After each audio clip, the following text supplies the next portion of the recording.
Hello everyone, welcome to my channel. We will learn today teaching methodology. आज हम लोग teaching aptitude जानेंगे। Teaching aptitude का दूसरा नाम है टीचिंग मैथोडोलॉजी। यहाँ से आपके 20 क्वेश्चंस होंगे, यानी 81 से 100 तक क्वेश्चंस होंगे। ये सभी क्वेश्चन ना केवल आपके केवीएस, एनबीएस, यूजीसी नेट, बल्कि जहाँ भी टीचिंग एप्टीट्यूड के क्वेश्चन आते हैं उसके लिए महत्वपूर्ण है। ये सभी क्वेश्चन जो हैं वह नॉर्थ ईस्ट जोन केवीएस 2017 का आए हुए क्वेश्चन है। ओके, आप पूरा वीडियो देखकर अपने नॉलेज को इंक्रीज करें। अगर आप हमारे चैनल पर नए हैं तो जल्दी से चैनल को सब्सक्राइब कर लें ताकि हर वीडियो का नोटिफिकेशन सबसे पहले आपको मिले। देखिए, मैंने अपने प्लेलिस्ट में केवीएस, एनवीएस के हिंदी की मॉक टेस्ट, इसके साथ साथ टीचिंग एप्टीट्यूड का mock test, computer mock test, कई वीडियो मैंने डाली है, तो आप उसे भी जाकर देखें और अपने तैयारी में शार्पनेस लाएं। और ये सभी क्वेश्चंस जो हैं नॉर्थ ईस्ट जैन के क्वेश्चन है, केवीएस के आए हुए क्वेश्चन है, इसे आप समझें। विच ऑफ द फॉलोइंग, पहले क्वेश्चन को जान लें। Which of the following psychologist define general intelligence as a global capacity to think rationally, act purposefully and deal effectively with the environment? A. Spearman, B. Thurston, C. Thompson, D. Westchester। अब इसके उच्चारण को देख लेंगे, adjust कर लेंगे।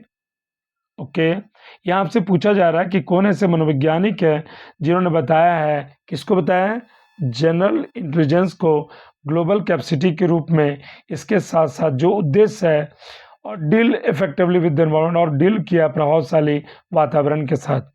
अब बताइए इसका उत्तर क्या होगा। Okay, it's answer is D, Wechsler. देखिए, वेस्टचेस्लर ये रोमेनियन अमेरिकन साइकोलॉजिस्ट हैं और ये जाने जाते हैं किसके लिए, तो ये जाने जाते हैं इंटेलिजेंस के लिए। ये किसके लिए जाने जाते हैं, तो इंटेलिजेंस के लिए जाने जाते हैं। और वेस्टचेस्लर जो है एडल्ट इंटेलिजेंस स्केल बताया इन्होंने, इसके साथ साथ इन्होंने इंटेलिजेंस स्केल फॉर चिल्ड्रन के बारे में भी बताया है। अब सेकेंड नंबर क्वेश्चन को जान लें। Reliability of test means, reliability of test का मतलब क्या होता है। ए, genuineness of the test, B, originality of the test, C, strength of measurement, D, constancy of measurement। देखिए, आप इसके उच्चारण को देख लेंगे, एडजस्ट कर लेंगे। यहाँ आपसे पूछा जा रहा है कि रिलायबिलिटी क्या होता है, इस टेस्ट का मतलब क्या होता है, बताएं, इसका उत्तर दें। 82 नंबर का। Okay, it's answer is D, constancy of measurement. देखिए, reliability is the degree to which assessment tool product stable and consistent result. देखिए, रिलायबिलिटी का मतलब क्या होता है, टेस्ट रीटेस्टेड होते हैं। इसमें क्या बताया जाता है, एडमिनिस्ट्रेटिंग को बताया जाता है, टेस्ट को बताया जाता है, इसमें पीरियड ऑफ टाइम को बताया जाता है कि एक व्यक्ति कितना बार टेस्ट देता है। ठीक है, कम टू द 83 नंबर।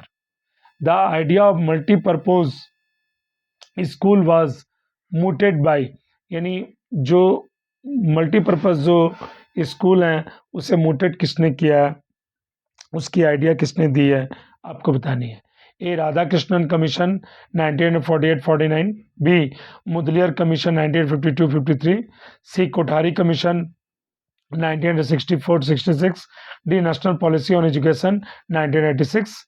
आप बताएं इसका सही उत्तर क्या होगा। मल्टीपर्पज जो स्कूल जो है उसका बारे में सुझाव किसने दिया है। Okay, it's answer is B, Mudaliar commission 1952-53। देखिए, मल्टीपर्पज जो स्कूल हैं उसको डिफाइन किया मुदलियर कमीशन ने, school which is cater for different test aptitude object of the student by providing study in various subject के बारे में उन्हें सिखाया था। मतलब देखा है तो पर्सनैलिटी का ऑल अराउंड डेवलपमेंट किया जाता है। Come to the 84 number.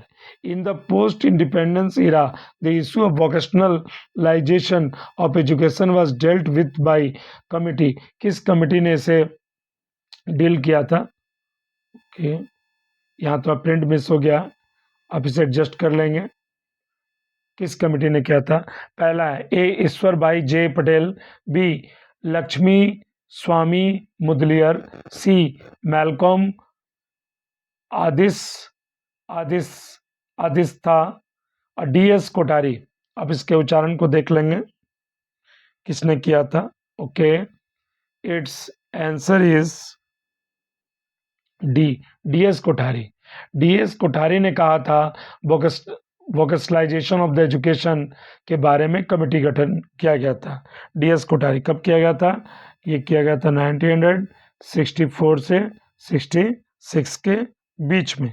इसे कोठारी कमीशन भी कहते हैं और इसने शिक्षा को नवीनीकरण, शिक्षा में स्टैंडर्डाइजेशन लाने के लिए भारत में काम किया इस कमीशन ने। Okay, come to the 85 number. A learning theory given by Sarif and the Cantrell is known as। किसने दिया था लर्निंग थ्योरी? सैरिफ कैंट्रेल। उसको क्या कहते हैं? A field theory, B insight theory, C ego involvement theory, D conditioning theory. अब बताएं, 85 number का उत्तर दें। Okay, it's answer is C, यानी सैरिफ महोदय और कैंट्रेल महोदय ने जो थ्योरी दिया था उसका नाम है ego involvement theory. Okay, come to the 86 number. Continuous and comprehensive evaluation mainly aims at promoting. देखिए, आप इस क्वेश्चन से तो भली भांति परिचित हैं। सतत और व्यापक शिक्षा जो है, A competition among children, B competition among teacher, C academic excellence among children, D inclusive education. आपको बतानी है कि कंटिन्यूअस और कॉम्प्रिहेंसिव जो इवोल्यूशन है वो खास करके किस लक्ष्य की ओर प्रमोट किया गया था। आप 86 नंबर का उत्तर दें। Okay, it's answer is D inclusive education. देखिए, inclusive education means that all student attend are welcomed by their neighbourhood school in age appropriate regular classes and supported learn contribute and participate all aspects of the life of the school. Okay, come to the 87 number. अब 87 number को उत्तर दें।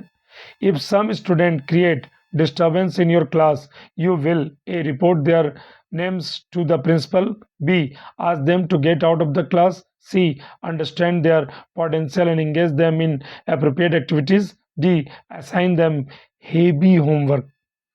देखिए, bilingual questions रहेंगे आपके exam में, यानी English से भी रहेंगे, हिंदी में रहेंगे, तो आप इसे भी सॉल्व करते जाएं। इंग्लिश भी देखें और हिंदी भी देखें। आप यहाँ केवल इंग्लिश वर्जन में है, मैं हिंदी आपको बता रहा हूँ कि कुछ छात्र क्रिएट करते हैं डिस्टर्बेंस आपके क्लास में, तो आप क्या करेंगे? आप 87 नंबर का उत्तर दें। ओके, इट्स पहले तो मैं ऑप्शन को एक बार फिर से आपको पढ़ के समझा देता हूँ। A report their names to the principal, B ask them to get out of the class, C understand their potential and engage them in the appropriate activities, D assign them heavy homework. यानी आप क्या करेंगे? आप बताइए। अगर कोई छात्र आपके क्लास में डिस्टर्बेंस करता है, okay, it's answer is C understand their potential and engage them in the appropriate. उसे आप व्यस्त रखेंगे, उसकी बातों को समझेंगे और उसके पोटेंशियल को समझेंगे और उसे आप क्या करेंगे? व्यस्त रखेंगे। Come to the 88 number. Which of the following is not a guiding principle of national curriculum framework 2005। या नोट वाले क्वेश्चन अक्सर पूछे जाते एग्जाम में, आप इसे भी गौर करें। A connecting knowledge to life outside the school, B ensuring that learning shift away from rote methods, C ensuring that curriculum perfectly correspond to the textbook, D making exemption more flexible integrating them with the class life। ये question तो अब बड़ा है, अब इसे पढ़ के समझ लें। 88 नंबर का आप उत्तर दें। Okay, it's answer is C. आपसे पूछा जा रहा है, क्या पूछा जा रहा है कि कौन सा गाइड नहीं करता नेशनल कैरिकुलम फ्रेमवर्क 2005? तो सी नंबर गाइड, बाद बाकी सभी गाइड कर रहे हैं। यानी सी नंबर में क्या? Ensuring the curriculum perfectly correspond to the textbook. ठीक है, ये 88 नंबर में आपका उत्तर सी हो जाएगा। ये बाकी ए बी सी तो गाइड नहीं कर रहा है, मैंने उसमें आ नहीं रहा, और डी आ रहा है। ए बी डी ये गाइड कर रहा है और बाद बाकी सी नंबर गाइडिंग नहीं कर रहा। Okay, come to the 89 number. Hindrance in socialisation is caused by, जो बाधाएं होती है समाजीकरण में, A religion, B equality, C politics, D prejudice. A धर्म, बी समानता, सी राजनीतिक और डी जो निंदा होता है, जैसे किसी का अपमान करना, प्रिजुडिस करना। तो आपको कहाँ पर सोशलाइजेशन में बाधा होती है, आपको 89 नंबर को उत्तर देना। Okay, it's answer is D prejudice. Prejudices. Prejudice is the affective feeling toward the person or group member based solely on their group membership. अगर मान लीजिए किसी का हम डिसेबिलिटी है, कोई अपाहिज है, दिव्यांग है, कोई धर्म का, कोई सेक्सुअलिटी का हम अगर अपमान कर रहे हैं, कोई ब्यूटी का, तो उसे हम प्रेजुडिस कहते हैं। World literacy day fall on 90 number question को जान लें। विश्व साक्षरता दिवस मनाया जाता है। ए 8 मार्च, बी 11 जुलाई, सी 8 सितंबर, डी 10 दिसंबर। अब 90 नंबर को उत्तर दें। Okay, it's answer is C 8 सितंबर। देखिए यूनेस्को द्वारा, आप जान लें, 26 अक्टूबर, ठीक है, 1996 को यूनेस्को ने जारी किया था, 1996 यूनेस्को ने जारी किया था कि 8 सितंबर को विश्व साक्षरता दिवस मनाया जाएगा। Okay, come to the 91 number. 91 number जाना। Which of the following statement does not correspond to the concept of special education. Special education is, कौन सा इसमें स्पेशल एजुकेशन के बारे में आपको नहीं बताता है। आपसे गौर करें, मैं छोटा कर दे रहा हूं, आप क्वेश्चन को पहले जान लें। A very important to ensure optimum human resource development. B a total programme which is entirely different from the education of normal children. C one which includes some specific aspects of education in addition to the regular programs for all children. Or D, one which very much requires specific teaching methods that circumvent children's deficiency. आप 91 number का उत्तर दें। इसका सही उत्तर क्या होगा? Okay, it's answer is B. इसका जो उत्तर हो जाएगा वो क्या हो जाएगा? बी हो जाएगा। Total programme which is entirely different from the education of normal children. यहाँ आपसे पूछा जा रहा डज नॉट कॉरस्पॉन्ड, कौन कॉरस्पॉन्ड नहीं करा? यानी ए नंबर कॉरस्पॉन्ड करा, very important to ensure optimum human resources development, और सी नंबर भी कर रहा है और डी नंबर भी कर रहा है, बट जो बी नंबर है वो आपको नहीं कर रहा है। कम टू द, अब नेक्स्ट क्वेश्चन को जाना है। Come to the 92 number question. A slow learner is one whose classroom achievement, एक स्लो लर्नर वह है जिसका क्लासरूम अचीवमेंट जो है क्या है? A is much below the class average, B does not improve even with the remedial teaching, C falls short to achievement of the children with some IQ, D is below pass mark. अब 92 number का उत्तर दें, इसका क्या उत्तर होगा? Okay, it's answer is ए। देखिए एक slow learner जो होता है वह होता है जिसका क्लासरूम अचीवमेंट जो है वह बिलो है क्लास एवरेज। ठीक है, बहुत आसान क्वेश्चन है। Come to the 93 number. Lecture method is mostly valuable is, जो लेक्चर मेथड वो किसके लिए मूल्यवान है? A enhancing student participation, B solving students problem, C promoting self study और D providing in depth knowledge. अब बताएं,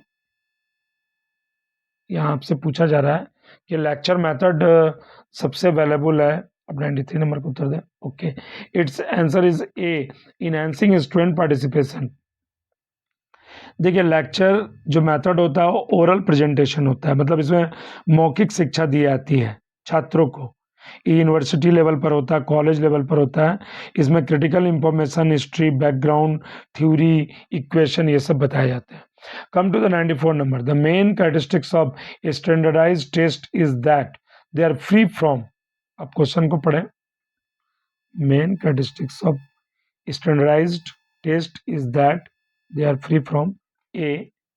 interpretive errors, B. personal errors, C. variable errors, D. constant errors। अब बताएं 94 नंबर का उत्तर दें। देखिए सभी क्वेश्चन आपके लिए बहुत वैल्यूएबल होंगे और आप प्लेलिस्ट पे जाएं, वहां पर टीचिंग एप्टीट्यूड की मैंने करीब करीब 12 वीडियो डाली है। आप मॉक टेस्ट को दें और मूल्यांकन करें कि आपके कितने नंबर आ रहे हैं। अब 94 नंबर का उत्तर दें। Okay, it's answer is A, interpretive error. देखिए आप ये जाने कि स्टैंडर्डाइज्ड टेस्ट क्या होता है। A straight test is the test that is the administered and scored a consistent और स्टैंडर्ड मैनर में लिया जाता है। ये टेस्ट एक डिज़ाइन होता है वे जहाँ पर क्वेश्चन पूछे जाते हैं, आपको स्कोरिंग बताए जाते हैं, इसके साथ साथ एडमिनिस्ट्रेटिव कैसे किया जाएगा ये भी स्टैंडर्ड मैनर में बताया जाता है। Come to the 95 number. when most of the student obtain high score। चलिए आप जान लें कि बहुत से छात्र ज़्यादा नंबर प्राप्त कर रहे हैं। Disturbance is term as A, जो सॉरी यहाँ डिस्ट्रीब्यूशन है, सॉरी यहाँ डिस्ट्रीब्यूशन है। A normal, B positively skewed, B negatively skewed, D leptokurtic. Okay, अब इसके उच्चारण को देख लेंगे, एडजस्ट कर लेंगे। 95 नंबर का आप उत्तर दें। Okay, it's answer is B, positively. अब 96 नंबर क्वेश्चन को जाने। Okay, which of the following is not a principle guidance.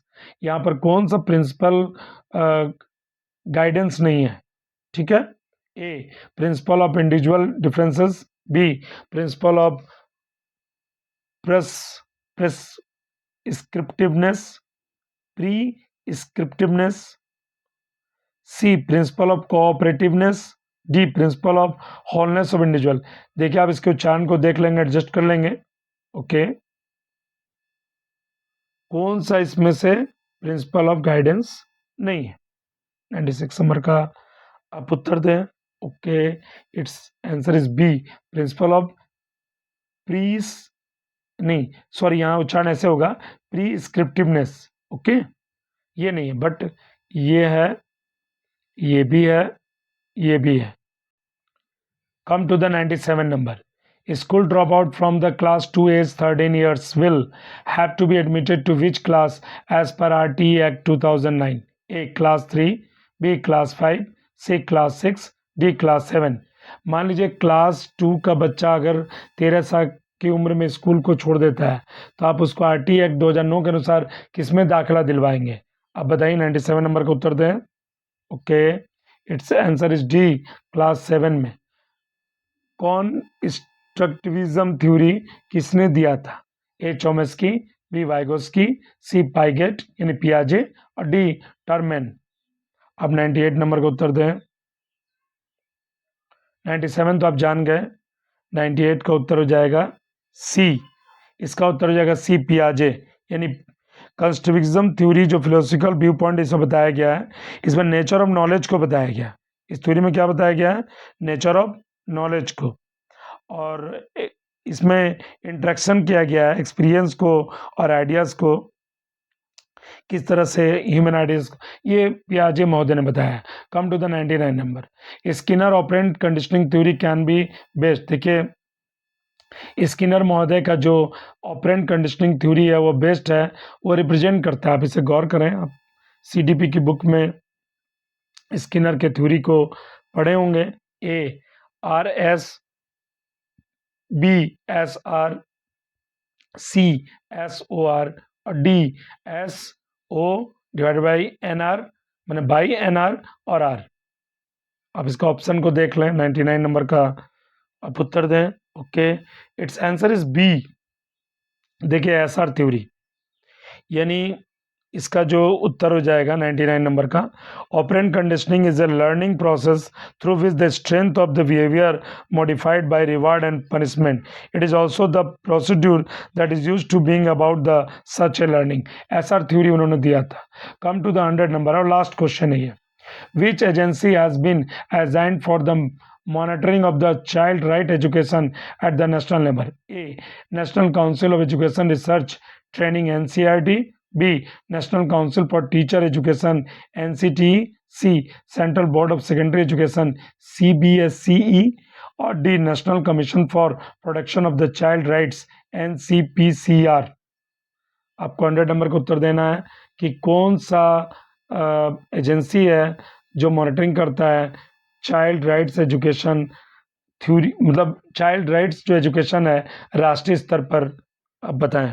Okay, it's answer is D national commission for protection of child rights NCPCR.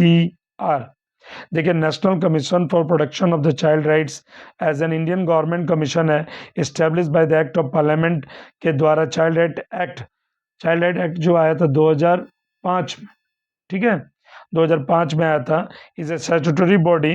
The commission works under the aegis of minimum of women and children development. Okay, आपने 20 questions complete कर ली। यदि आपको video पसंद आया तो अपने दोस्तों से शेयर करें, वीडियो लाइक करना ना भूलें। वीडियो देखने के लिए धन्यवाद।